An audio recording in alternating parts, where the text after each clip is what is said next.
bi ani sojalen do kawla soro tuguni anga jamuka taku were keneka jamuka mini anko manye foli kene bi amina jumenya fo awye bi amina jumeni wala awye bi jumene bena taku fese awye wala sa ambela jarali mi seka famnyeli soro ala chuga amina odi kama anga bi babute dore amina kuma EDM SADK bela jarali maro ni wakati na mali kono kere ne la bama ko faba ko nala kurango kalente machine gilai EDM SA akoy mi sogo didi ni ata kala je abe wakati bo dongo do ma do kon me wele kata o jininga ni ma mi wele ka jininga o fere na ma were to fo o tigi fara me wele ka jininga o fere ma were to fo o be wele ka jininga aninga lu chamante laba daju mana kadaka ado were bi laba fanga sola o rese fe bi amena kuma EDM SA directeur koroka ni ali Lamine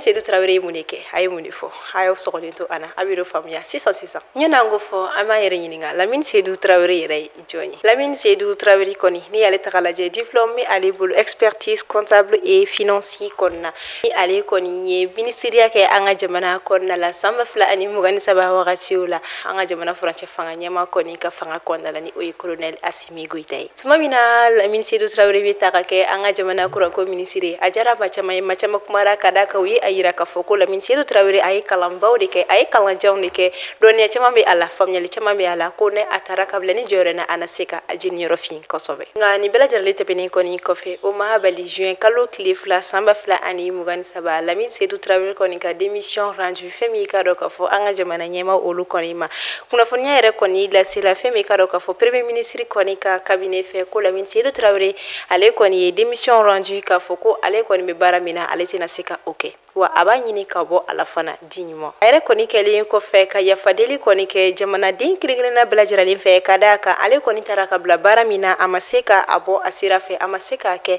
kase adana ay o ya fadeli ke jamana din kirigina bla jaralin fe o kama jumado jean kalo klefla akoni ye aka démission rendu fe me kado ka fo wala sa kaseka bo aka jodola mawere be seka na anona mimi na seka baranke kaja otogo ya mina inga aka lettre de démission konnala ay kuma chama fo ay fen chama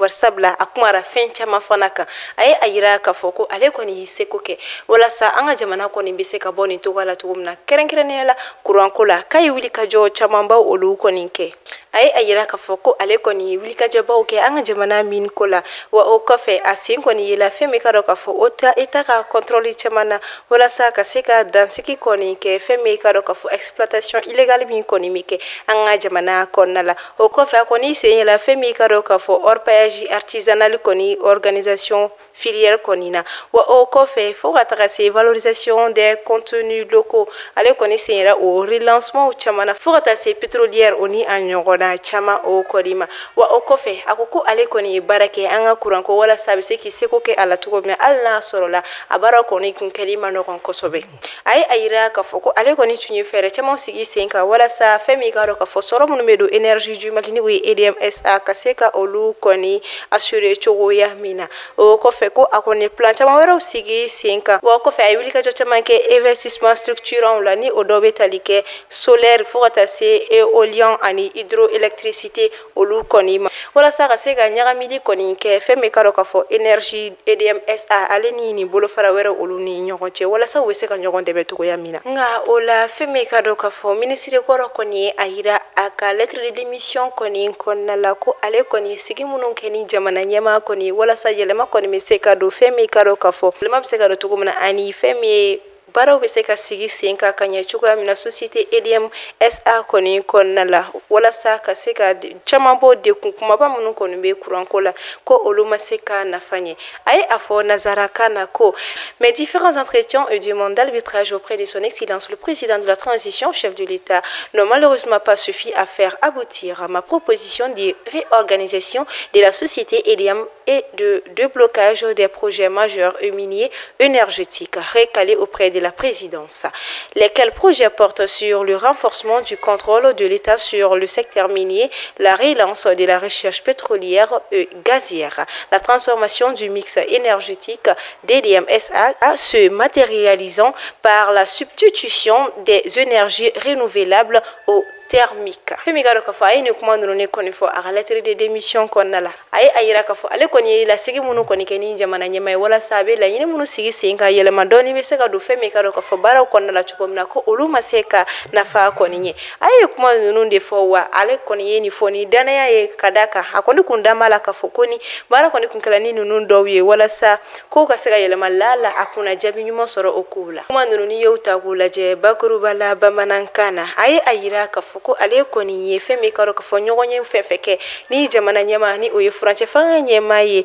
olu kɔni ma se ka nafaba ɲɛ ka da kan ale kɔni ka sigi ni jamana ɲɛmaa ye a laɲini caman kɔni kun tɛ dɔwɛrɛ ye walasa ka se ka fɛn min ka dɔn k'a fɔ fɛɛrɛ wɛrɛw kɔni boloda société EDMSA kɔni kɔnɔna la walasa fɛn min ka dɔn k'a fɔ balakɛmɛ yɔrɔ bu na ni o kɔni ye projet kumabaw ye ni o ye projet majeur fo ka taa se projet misɛnninw ma ni o ye projet mini ye olu kɔni ye énergétique minnu kɔni balalen kɔni don ni projet ninnu kɔni sigilen tɛ dɔwɛrɛ kan walasa ka se ka contrôle de l'état ka se ka olu kɔni renforcer kosɛbɛ cogoya min na secteur minier olu kɔnɔna la o ni fo ka taa se transformation du mix énergétique EDMSA kɔni ma ni o kɔni tɛ dɔwɛrɛ ye ka bayɛlɛmali kɔni kɛ cogoya min na énergétique kɔnɔna la walasa ka se ka dɛmɛ caman kɔni ladon EDMSA kɔni ma a ye a yira k'a fɔ a ka kuma ninnu kɔnɔna la ko ninnu kɔni kɛra laɲini ye minnu kɔni ma se ka sabati wa o kɛra dekunba ye kosɛbɛ walasa ale ma se k'a ka baaraw kɔni bɔ a sira fɛ a ye nin kuma ninnu de fɔ wa a ye a yira ni danaya kɔni ye ko wa ni baara kun kɛra ni ale ka ni laɲini cɛman ye la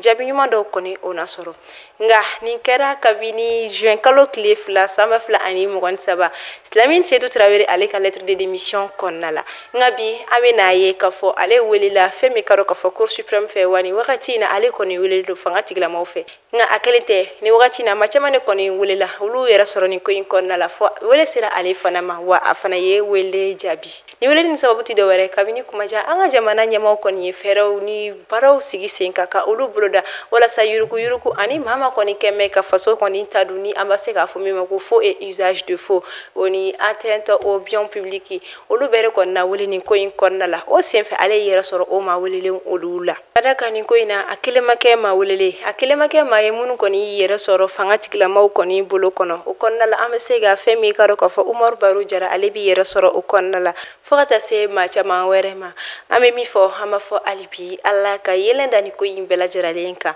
Ala ka an ka jamana faamaw kɔni fanga se nin ko in mana kɛ min ye Ala ka an bɛɛ lajɛlen dɛmɛ a la n'o tɛ kurantigɛ ko in a ma nɔgɔ ka da kan maa dɔ fana de bɛ minnu ka baarakɛ minɛn kɔni ye kuran ye minnu ka baara tɛ se ka taa ka kuran to denbayatigiw de don makotigiw de ye u fana ye o bɛ n'a kɛ ten nin kɛlen bɛ degunba ye kosɛbɛ hali ni a y'a sɔrɔ la an ma don futeni kɔnɔna la kosɛbɛ nka a dekun barika ka bon a bɛna kɛ cogo di ni futeni donna an bɛ fɔ Ala ka jisuma kɛ ko in fura ye ɲɔni o don cɛ ayiwa ni ne bɛ dansigi kɛ aw ka bi ɲɛfɔli kɛnɛ la an b'a fɔ aw ni ce a ka lamɛnni ko ɲuman na aw minnu sɔgɔlen tun don an na nin wagati in na an b'a fɔ aw kan bɛn ɲɛfɔli numéro wɛrɛ kan aw ni ce a ka lamɛnni ko ɲuman la aw kan bɛn ɲɔgɔnna wɛrɛ ni Ala ma basi kɛ ne ni aw la